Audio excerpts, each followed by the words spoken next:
하나님 말씀 출애굽기 4장 13절로 20절까지 말씀입니다. 구약성경 86쪽에 있습니다. 함께 읽겠습니다. 모세가 이르되 오 주여 보내는 만한 자를 보내소서. 여호와께서 모세를 향하여 노하여 이르시되 내 사람 내 형 아론이 있지 아니하냐. 그가 말 잘하는 것을 내가 아노라. 그가 너를 만나러 나오나니 그가 너를 볼 때에 그의 마음에 기쁨이 있을 것이다. 너는 그에게 말하고 그의 입에 할 말을 주라. 내가 내 입과 그의 입에 함께 있어서 너희들이 행할 일을 가르치리라. 그가 너를 대신하여 백성에게 말할 것이니 그는 내 입을 대신할 것이요 너는 그에게 하나님같이 되리라. 너는 이 지팡이를 손에 잡고 이것으로 이적을 행할지니라. 모세가 그의 장인 이드로에게로 돌아가서 그에게 이르되 내가 애굽에 있는 애형제들에게 돌아가서 그들이 아직 살아있는지 알아보려 하오니 나로 가게 하소서. 이드로가 모세에게 평안히 가라 하니라. 여호와께서 미디안에서 모세에게 이르시되 애굽으로 돌아가라. 내 목숨을 노리던 자가 다 죽었느니라. 모세가 그의 아내와 아들들을 나귀에 태우고 애굽으로 돌아가는데 모세가 하나님의 지팡이를 손에 잡았더라. 아멘. 모든 성경은 성령의 감동하심으로 기록된 하나님의 말씀인 것을 믿습니다. 아멘. 인사하겠습니다. 사랑합니다. 축복합니다. 예배가 생명입니다. 말씀에 집중하여 은혜 받읍시다. 말씀하여 주옵소서. 마음의 문을 엽니다. 듣고 깨닫고 말씀대로 살겠습니다. 오늘은 또 추가하겠습니다. 네, 더 하겠습니다. 말씀이 엄청 재밌습니다. 옆 사람에게 알려주세요.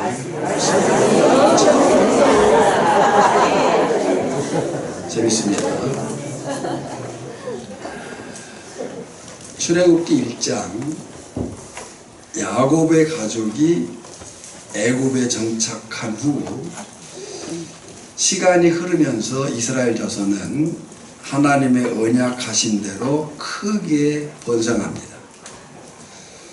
문제는 셈족이었던 힉소스 왕조, 셈족이었던 애굽 왕이 죽고 요셉을 알지 못하는 함족에 속한 미츠라임 왕조의 새 왕이 일어나서 이스라엘 백성을 위협적 존재들로 여기고 학대하기 시작합니다.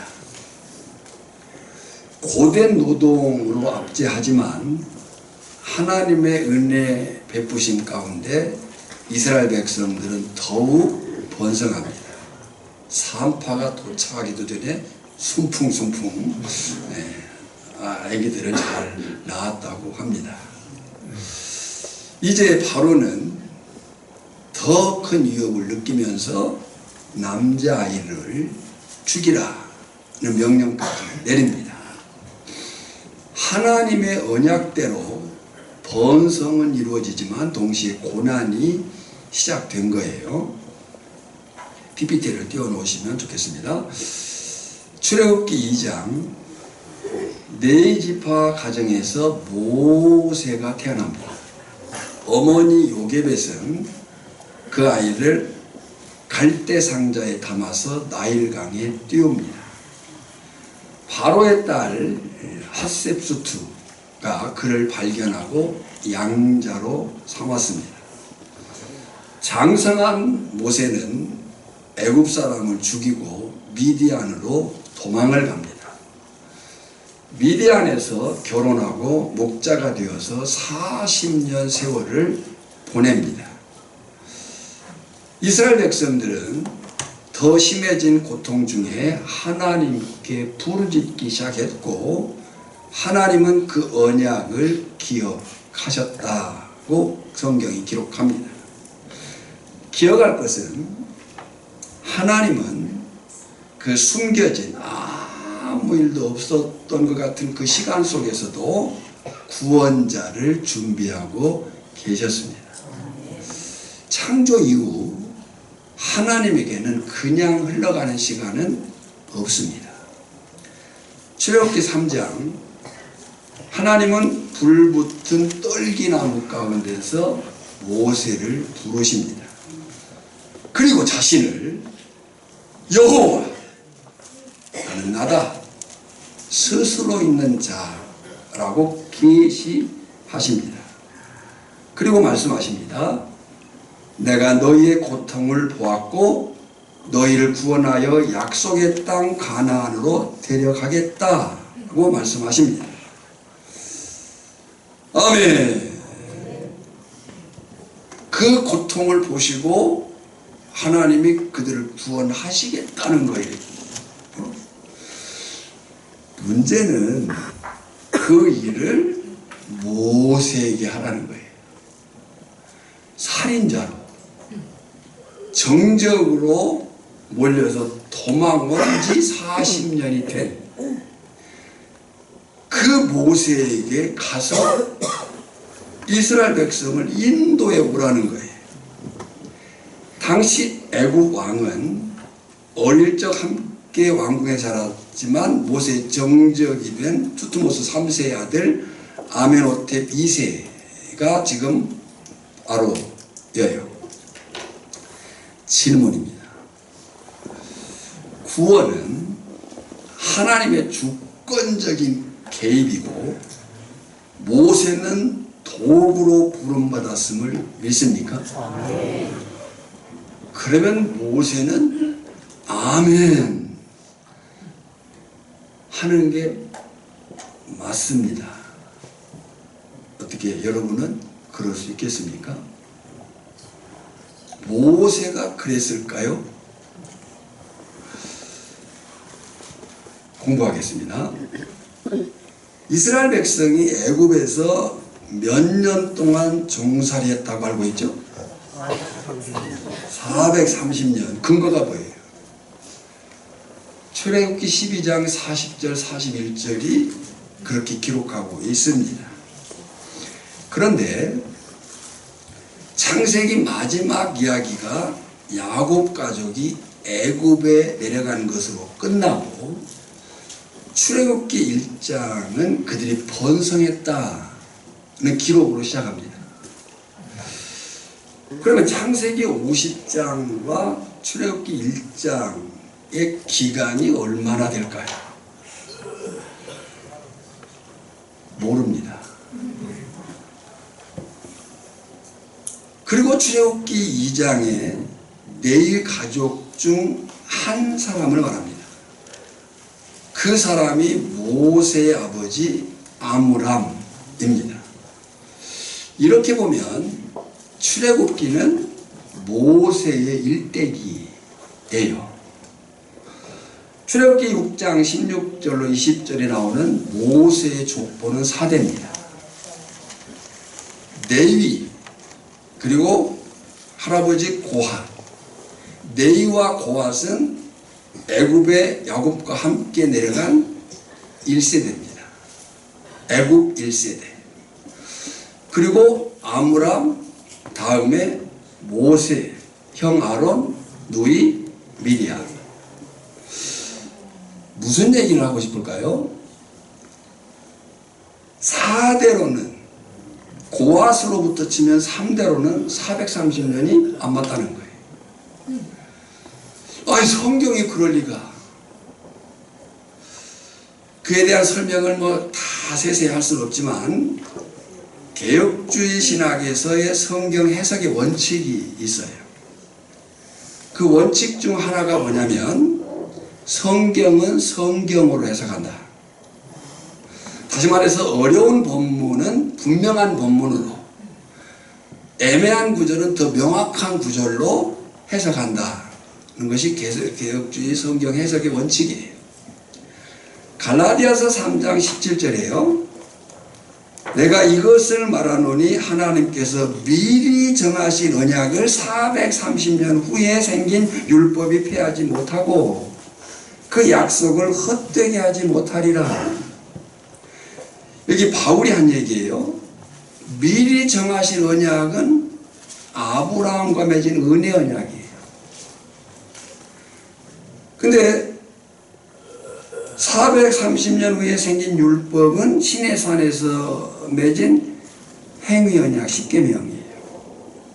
일단 그렇게 기억해 놓으시고, 창세기 15장 13절에요. 내 자손이 이방에서 계기되어, 이방에서가 해석이에요. 이방에서 계기되어 그들을 섬기겠고 400년 동안 내 자신을 괴롭히리니 그랬어요. 여기 미리 정하신 언약, 그건 누구와의 언약이라고 했어요? 아브라함과 맺은 은혜 언약이에요. 율법이 있기 전이에요. 법이 없었어요. 법이 없으니까 어떤 행위를 요구할 수 없는 거죠. 미리 정하신 언약과 이방에서, 이 이방이 이제 바울의 해석의 부분이에요. 왜냐? 애굽에서만이 아니라 가나안 체류까지도 포함한다고 표현했기 때문이다. 그것을 바울이 갈라디아서 3장 17절에서 아브라함 언약에서부터 시내산에서 율법을 받을 때까지의 사이로 해석한 거예요.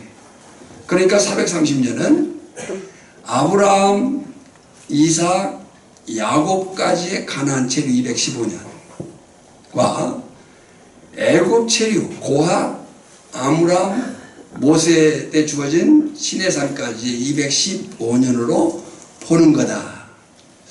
그 뒷받침으로, 그럼 근거를 얘기할 거 아니에요. 그 뒷받침으로 첫째는 70인역이에요. 70인역이라는 것은 뭐냐면 히브리어 성경을 헬라어로 번역한 성경이에요. 그 70인역의 출애굽기 12장 40절을 이렇게 번역하고 있어요. 이스라엘 자손이 애굽 땅과 가나안 땅에서 거주한 기간이 430년이었다 라고 번역을 해요. 그리고 이에 대해서는 켈빈이나 우리 개혁주의 교단 교회가 갖는 웨스트민스터 신앙고백서의 전통 해석이 갈라디아서 3장 17절을 결정적 해석의 기준으로 삼는 거예요. 성경은 역사를 기록하고 있습니다. 그러나 성경은 역사책은 아니에요. 역사를 기록하고 있지만 역사 기록을 목적으로 하고 있지는 않아요. 성경은 우리가 구속사, 하나님의 구원 계획 이야기, 예수 그리스도의 이야기가 목적인 거예요. 그러면 제가 처음에 성경을 엄청 재밌다고 그랬어요. 자, 재밌게 들고 계시죠? 그러면 제가 이 장황한 얘기를 왜 했을까? 하나님은 언약에 신실하다는 거예요. 시간은 그냥 흘러가는 것이 아니라는 거예요. 하나님은 상황을 만드시고 약 250만의 후손을 만드셨어요. 그것은 하나님의 언약 안에 있는 시간의 진행이에요. 요셉을 먼저 애굽에 보낸 이유가 뭐라고 했었죠? 뭐 하려고 보냈다고 했어요? 생명을 살리시려고 해요. 그러니까 시간들이 지나가고 어떤 상황들이 흘러갔지만 그냥 막연한 상황이 주어졌고 막연한 시간이 흘러간 게 아니고 하나님의 그 구원의 계획이 진행된 거예요. 뭐 하려고요? 생명을 살리려고. 정하신 때를 따라 하나님은 일하셔요. 만약에 요셉 때처럼 애굽이 편안했더라면 430년, 215년 기간이나 한다 할지라도 그 정도면 충분히 털을 잡았을 시간들이에요. 숫자도 많아졌어요. 우리가 보통 현대사회에서요 10만 명이면 자생이 가능하다고 얘기를 해요. 10만 명 정도면 그 10만 명끼리 서로 주고받고 사고팔면서 공동체를 이루며 살아갈 수 있다고 보는 거예요. 250만이면 충분하죠. 그러니까 만약에 요셉 때처럼 애굽이 편안했더라면 이스라엘 백성들은 애굽에 안주하고자 했을 수도 있는 거예요. 때로 하나님이 나에게 고난을 어떤 상황을 주시면 하나님의 생명 주시고자 하시는 이유가 있다. 하지만 함족계열의 세왕 바로가 고역을 통해서 이스라엘 백성을 괴롭게 하고 태어나는 아이들까지를 죽였어요. 대가 끊길 상황이에요. 언약이 끊길 상황이라 그 얘기죠. 바로 그때 하나님 이스라엘 백성들이 제발 살려달라고 여기서 나가게 해달라고 부르짖게 하셨고 그 부르짖음을 들으셨습니다. 여러분, 우리 하나님은 말씀하신 약속을 반드시 지키십니다. 우리의 상황을 전부 아십니다. 무엇보다 정확한 때에 일하시는 하나님을 믿습니다. 그 일에 모세를 부르세요.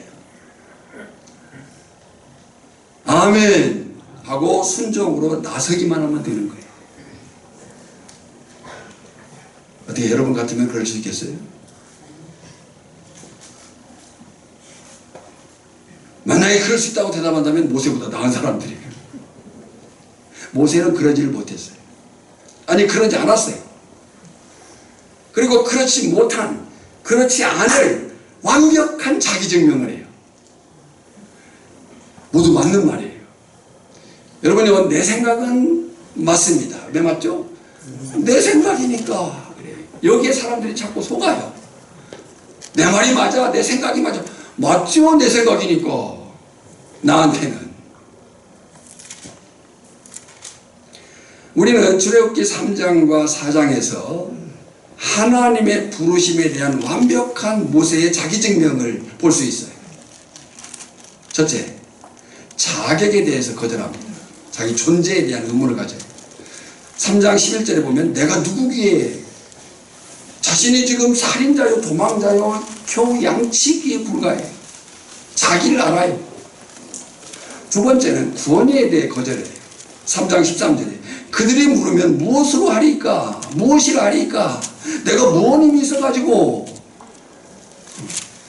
자신을 신뢰하지 않을 것이라고 거절해요. 세 번째는 불신 반응에 대한 거절이에요. 4장 1절에 그들이 나를 믿지 아니하면 내 말을 듣지 아니하고 아마 모세는 가가지고 사역의 실패에 대한 두려움으로 거절했어요. 또 네 번째는 능력에 대한 거절이에요. 4장 10절에 보면 나는 본래 말을 잘하지 못하는 자니이다. 능력의 부족을 핑계했어요. 사실 이해도 돼요. 그리고 이것이 사실이었던 것 같아요. 하나님도 이것을 인정해요. 모세는 좀 많이 어둔했던 것 같아요. 그리고 다섯 번째, 최종적 거절로 사명 자체를 회피해요. 4장 13절에 보낼 만한 자를 보내소서. 이 말은 사실 절대로 안 가겠다는 거절이에요. 어떻습니까? 모세가 안 갈만 하잖아요. 자격에 있어서, 권위에 있어서, 또 저들의 반응에 대해서 자기가 가진 능력을 볼 때 갈만한 자기 자신이 아니에요. 모세만 나쁘다고 할 수가 없어요. 그런데요, 여러분, 하나님에게는요 별명이 있어요. 이런 표현이 좀 외람되지만 하나님에게는 별명이 있어요. 전능이에요. 전능이라고 해요. 전지, 영원, 승리. 하나님 고집이 아주 세셔요. 우리 중에 누가 제일 고집이 셀까요? 뭐 최 씨가 고집이 세다, 뭐 강 씨가 세다, 뭐 근데 제가 볼 때 다 세요. 근데 그 누구도 하나님의 고집을 이길 수 없어요. 하나님의 별명이 뭐라고 했어요? 전능, 전지, 승리, 영원이라고 했어요. 계획하신 일을 결코 하나님이 자기가 택하기로 작정하신 그 영혼을 절대로 포기하지 않으셨습니다. 그런데 하나님은 그 일을 강제로 하시지 않습니다. 인격적 존재이신 하나님은 모세를 인격적으로 설득하셔요. 아니, 은혜를 체험하게 하셔요. 주목할 것은 그 은혜 체험이라는 것이 무슨 신비적인 경험이나 환상을 보게 하는 것이 아니에요. 여러분, 우리가 이제 모세의 부름 속에서 볼 것은 떨기나무, 불때 타지 않는 떨기나무를 볼 것이 아니에요. 그 떨기나무 가운데에서 말씀하시는 하나님을 봐야 되는 거예요. 불에 타지 않는 떨기나무를 볼 것이 아니고 그 떨기나무 가운데서 불꽃 가운데 계시는 하나님의 말씀, 하나님을 봐야 할 것이다. 하나님은 자신이 누구인지를 알게 하고 하나님의 관계를 확인하게 하고 왜 이 일을 해야 하며 어떻게 해야 되는지를 알게 하셔요. 이것은 모세에게만 아니라 여호수아에게도 그렇게 하셨고 이사야에게도 그렇게 하셨고 베드로에게도 그렇게 하셨고 바울에게도 그렇게 하셨어요. 오늘 우리에게도 그렇게 하시는 하나님이심을 우리가 믿습니다. 호세아 6장 3절에 보면 우리가 여호와를 알자, 힘써 여호와를 알자. 왜 이스라엘 백성들이 망할 수밖에 없었느냐? 왜 사람들이 하나님을 믿지 않느냐? 하나님을 모르기 때문이다. 우리가 여호와를 알자, 힘써 여호와를 알자. 여러분 인생이 가장 빠르게, 가장 급하게, 가장 중요하게 할 일이 있다면 하나님을 아는 것입니다. 예수님이 요한복음 10장 3절에서 말씀하셨습니다. 영생은 곧 유일하신 하나님과 그가 보내신 자 예수 그리스도를 아는 것입니다. 바울이 골로새서 3장 10절에서 새 사람을 입었으니 이는 자기를 창조하신 이의 형상을 따라 지식에까지 새롭게 하심을 입은 자니라. 그래서 예수 믿는 것을 공부하는 거라고 얘기하는 거예요. 베드로도 말했어요. 베드로서 3장 10절에 보면 오직 우리 주 곧 구주 예수 그리스도의 은혜와 그를 아는 지식에서 자라가라. 그렇게 하나님은 모세에게 하나님을 알게 하시고 하나님과의 관계를 확인하게 하시고 은혜를 체험하게 하시는 그 설득을 나타내십니다. 그 하나님의 설득이 어떠한 것인가를 보겠습니다. 첫째, 자격 거절에 대한 하나님의 설득입니다. 3장 11절에 오면 내가 반드시 너와 함께 있으리라. 내 자격으로 가는 게 아니라 내 이유로 가는 거야. 내 자격으로 하는 게 아니라 내 자격으로 하는 일이야. 하나님의 일꾼 부르심의 자격 검증은 세상과 다릅니다. 하나님이 하십니다. 두 번째, 권위에 대한 거절에 대해서 하나님이 설득하십니다. 3장 14절에 보면 에흐에 아슈에르 에흐에 나는 스스로 있는 자니라. 이 말이 I will be who I will be. 나는 되고자 하는 대로 되는 자다. 여러분, 우리는 되고 싶은 것들이 많습니다. 근데 우리는 되고 싶기는 하지만 될 수는 없습니다. 그럴 능력이 우리에게는 없습니다.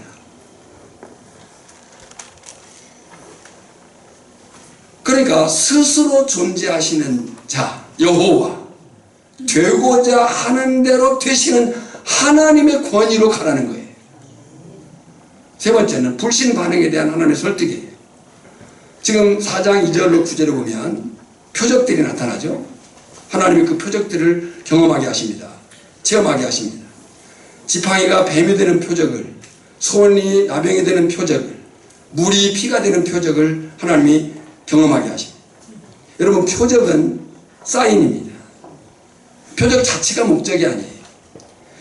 그 표적을 통해서 그 표적을 행하시는 분이 누구신지를 알아라는 거예요. 자, 보세요. 지팡이가 뱀이 되었어요. 무생물이 생물이 될 수 있습니까? 자, 이것이 제가 던지면 이게 물고기가 되겠습니까? 몇 번을 던지면 물고기가 될 것 같습니까? 될 수 없습니다. 어떤 발병 원인이나 치료 과정 없이 나병이 나올 수가 있습니까? 그냥 품에 넣었다가 깨니까 나병이 걸렸고 넣었다가 빼니까 나병이 나왔어요. 발병 원인과 치료 과정 없이 병이 나올 수 있는가? 또 아무런 화학적 작용 없이 물이 포도주가 될 수 있습니까? 있습니다. 딱 한 분이 가능합니다. 누구시죠? 창조주요 전능자이신, 지금 에흐의 아쉐르 여기에 여호와 하나님이심을 믿습니다. 여러분 자꾸 속지 마십시오. 사역에 있어서 열매 주역은 내가 아닙니다. 오직 하나님의 능력에 달려있음을 잊지 마시기를 축복합니다. 네 번째, 능력에 대한 하나님의 설득이에요. 모세는 자신의 언변의 부족함을 말했어요. 그것은 하나님도 하셨고 인정하셔요. 4장 11절 12절은 아주 재밌는 뉘앙스예요. 모세가 나는 말을 잘 못해요, 알잖아요, 이런 얘기잖아요. 하나님이 나도 알아, 너 말 못하는 줄, 이런 얘기. 하나님도 상당히 해학적입니다.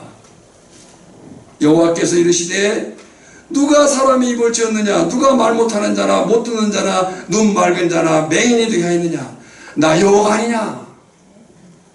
무슨 말씀이에요? 내가 누구라고 했냐? 나야 여호와. 되고자 하는 대로 되는 자, 스스로 있는 자 라고 하지 않았냐? 기억하십시오. 우리 하나님은 창조주이시며 우리의 부족을 아시며 그 부족을 오히려 능력이 되게 하시는 분이심을 믿습니다. 바울이요, 자신의 약함을 놓고 3번 기도했다. 여기 3이라는 숫자는요, 이 성경에서의 완전수거든요.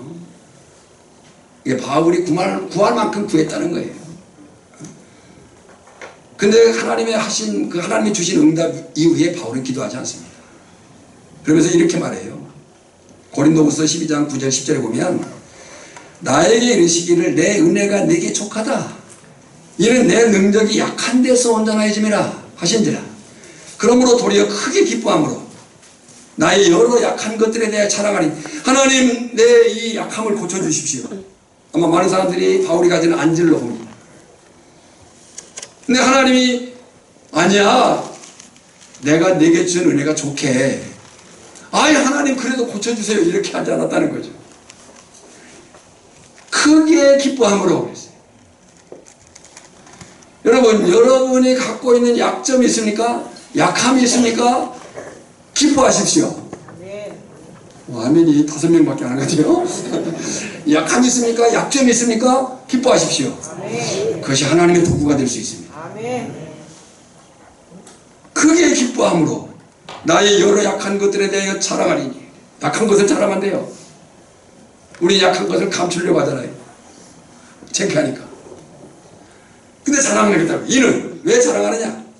그리스도의 능력이 내게 머물게 하려 함이라. 그러므로 내가 그리스도를 위하여 약한 것들과 능력과 궁핍과 박해와 곤고를 기뻐하노니 이는 내가 약한 그때의 강함이라. 5번째, 최종적 사명 거절에 대해서 하나님이 좀 다른 반응을 보이십니다. 앞부분은 설득하셨어요. 내 사명 거절에 대해서 분노하신 거예요. 4장 14절에 여호와께서 모세를 향하여 노하여, 이 노하여란 말이 하라 아프란 말인데 코가 타올랐다 이런 뜻이거든요. 강한 분노를 표현한 거예요. 하나님이 노하여, 앞부분에 대해서는 설득하셨어요. 근데 사명을 거절한 데 대해서는 분노하셨어요. 여러분, 하나님은 자신의 부족과 연약, 인간적 두려움을 이유로 반복한 거절에 대해서는 설득하고 달래고 또 달랬어요. 그러지 마, 그래도 해야 돼, 내가 같이 할 거야. 하지만 하나님에 대한 불신앙과 사명에 대한 불순종에 대해서는 분노하셨어요. 그 분노는 그냥 단지 감정적 분노가 아니고 거룩한 반응이죠. 일을 하게끔 하고자 하시는 하나님의 표현. 그리고 사람을 붙여주셨어요. 누구를 붙여줬어요? 말 잘하는 형 아론을. 하나님은 모세 연약은 달래셨지만 불순종에 대해서는 노하셨다. 만약에 그 불순종이, 모세의 그 불순종이 계속됐다면 모세는 죽을 수도 있었어요. 그런데요, 모세에게 어떤 변화가 있었는지 아무런 설명이 없이 18절로 건너갑니다. 그 18절에 모세가 장인 이드로에게 가가지고 나 애굽으로 가랍니다 이렇게 말을 해요. 더 놀라운 것은 5장 1절을 보면 모세가 바로에게 가가지고 하나님이 말씀했다. 이스라엘 백성을 내보내라. 그리고 그 내보내는 이유가 우리 가서 하나님께 예배하란다 이렇게 말을 해요. 제가 이 17절과 18절 사이에 행간을 읽는 묵상이 길었습니다. 그러면 17절과 18절 사이에 시간차가 얼마나 되었을까? 그 사이에 도대체 어떤 일이 있었을까? 이에 대해서 성경은 침묵합니다. 저희 묵상이에요. 17절과 18절 사이에 하나님과 모세와의 팽팽한 긴장이 있었다고 봅니다. 성경을 더 깊이 묵상해 보시기를 바랍니다. 저는 여기서 야복 강가에서 하나님과 씨름하던 야곱이 생각이 났어요. 야곱은 날이 새도록 하나님의 사자와 씨름을 했어요. 자, 생각해 보세요. 생각을 해야 됩니다. 야곱이 하나님의 사자와 씨름할 상대가 됩니까? 하나님의 사자가 야곱이 정말 상대할 만한 그 힘을 가지고 있어서 밤새도록 씨름을 했을까요? 하나님이 기다려준 겁니다. 무엇을 기다려 주셨을까요? 야곱의 변화되기를. 그 싸움에서 하나님은 이름을 바꿉니다. 너는 이제 야곱이 아니다. 야곱이란 뜻이 뭐냐면 자신의 붙잡음으로 얻은 이름이거든요. 자기 힘으로 살겠다고 한 이름이 야곱이에요. 너는 이제 야곱이 아니야. 내 이름은 이스라엘. 하나님께 매달려 살아야 되는 자야 라고 바꾼 거예요. 우리 정수호 장로님이 이 17절과 18절 사이에 얼마의 고민을 가졌을지는 모르겠습니다. 제가 생각되기는 꽤 오래된 것 같습니다. 제가 처음 왔을 때도 말씀을 했습니다. 그리고 11년이 흘렀습니다.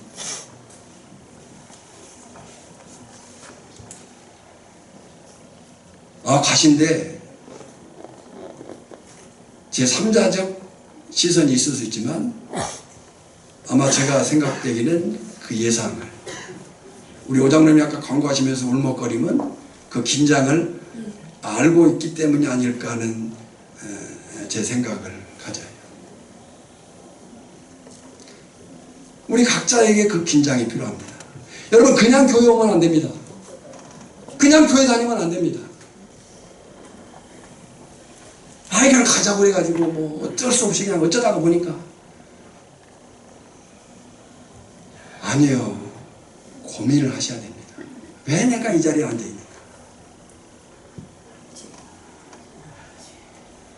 저도 현교 현장에 많이 가보지만요, 공항에 딱 떨어지는 순간부터 콱 막히거든요. 일단 말이 막혀요. 그리고 능력이 필요해요. 뭔 능력일까요? 네? 영적인 능력이 필요해요. 동시에 현실적인 능력이 필요해요. 현실적인 능력이 뭘까요? 돈이에요. 선교비예요. 그건 선교 현장에서 부딪히는 현실이에요. 다음 주 오후 예배 때 우리가 자체 파송 예배를 오늘 당회에서 결의하고 진행을 할 겁니다.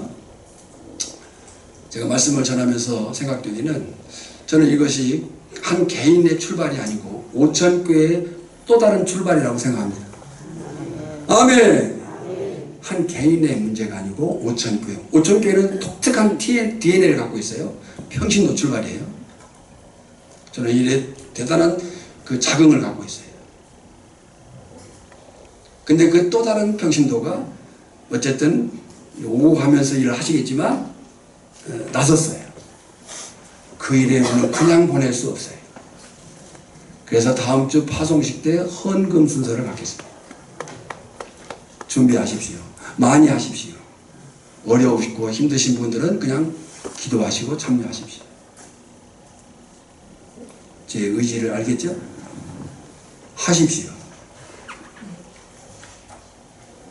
자, 17절과 18절 사이의 긴장이, 이 영적 싸움이 있어야 돼요. 우리가 이미 예수 앞에 나와 있지만 또다시 우리 삶 속에서 우리 이 긴장을 가져야 되는 거예요.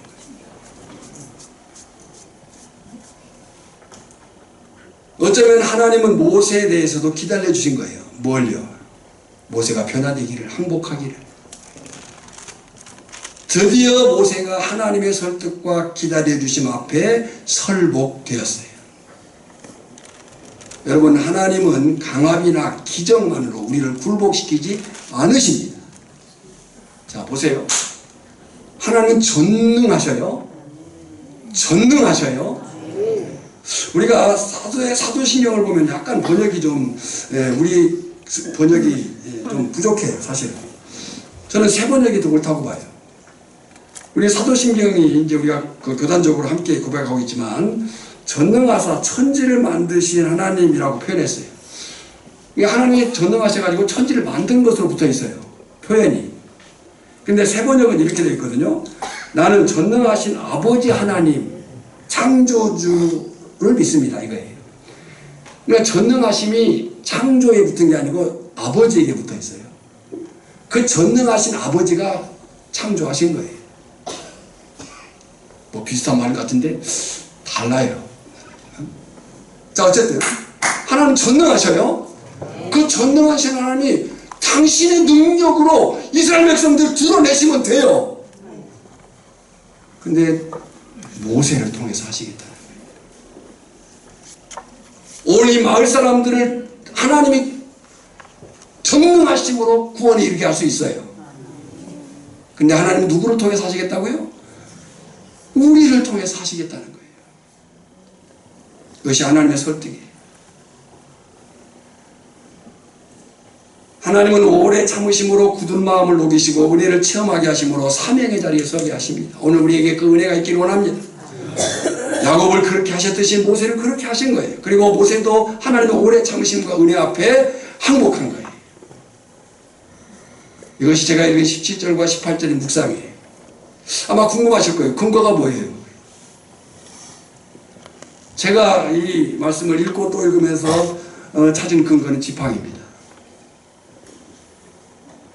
4장 2절에 보면 하나님 앞에선 모세의 손에는 이미 지팡이가 들려 있었어요. 이 지팡이는 양치기로서 항상 가지고 다녔던 생존과 생계용 지팡이였어요. 당시 목동이면 누구나 가지고 있는 평범한 지팡이였어요. 그런데 그 지팡이, 그 죽은 나무가 생물이 되는 것을 체험했어요. 있을 수 없는 일이에요. 그런데 그 일이 일어났어요. 왜요? 여호와 앞에서.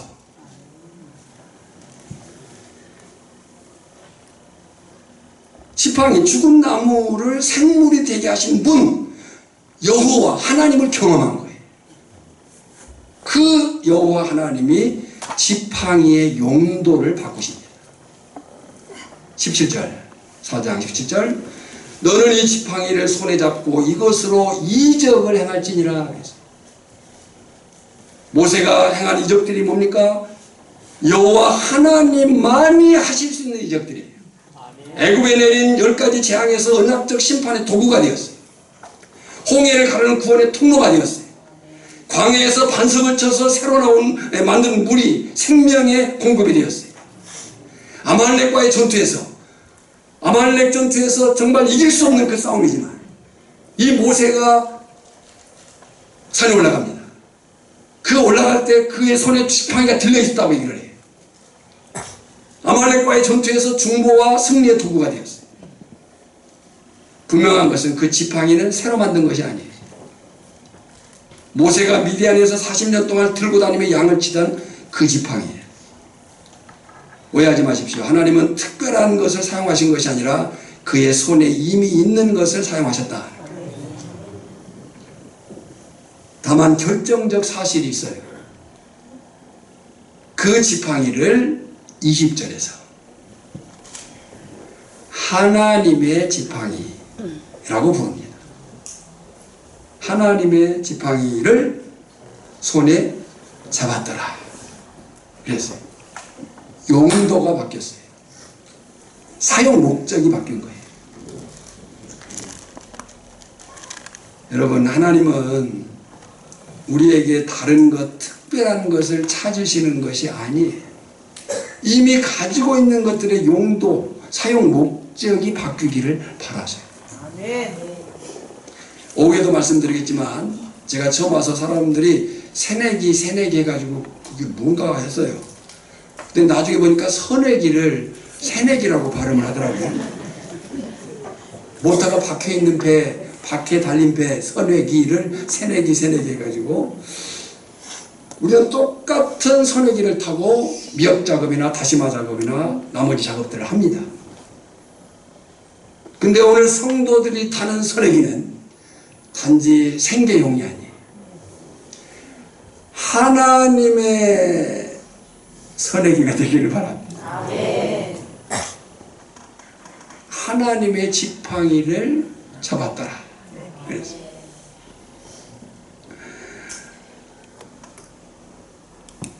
확실한 것은 그 은혜를 체험한 사람을 통해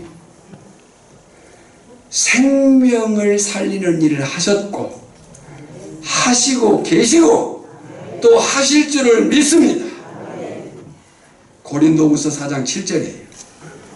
성경을 한번 찾아보세요. 고린도후서 4장 7절 성경을 찾아놓고 제가 직역한 것을 읽겠습니다.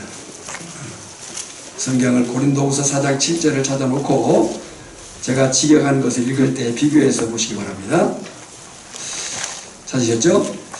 제가 읽겠습니다. 우리는 이 보배를 질그릇 안에 가지고 있다. 내가 보배가 아니에요. 이는 그 능력의 지극히 뛰어남이 이는 그 능력의 지극히 뛰어남이 보배이신 그리스도의 능력이죠. 하나님께 속한 것이고 우리에게 난 것이 아님을 드러내려 함이라 그랬습니다.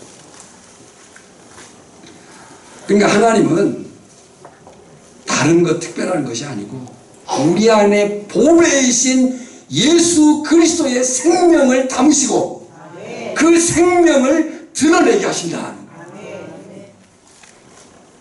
바라기는 모세가 하나님을 만나고 하나님이 누구신지 알게 된 그 경험, 그 은혜의 체험의 결단이 저나 여러분에게도 있기를 축원합니다. 그럴 때 모세를 사용하셔서 생명을 살리신 것처럼 저나 여러분을 생명을 살리는 역사의 도구로 사용하실 줄 믿습니다. 하나님 감사합니다.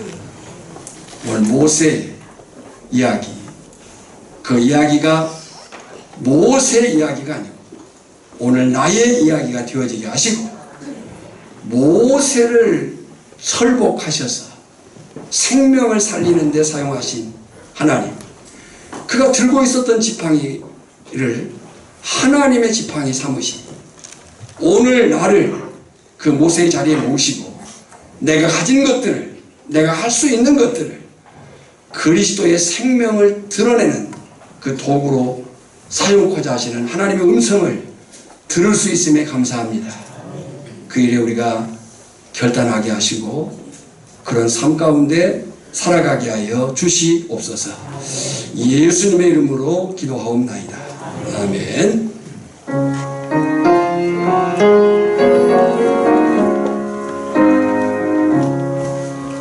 주의 사랑 비칠 때에 오네 근심 걱정 물러가고 기쁨 오네 기도하게 하시며 미미한 건 물리쳐 주의 사랑 비칠 때 기쁨 오네 그 큰 사랑 내 맘속에 충만하게 비칠 때에 찬송하네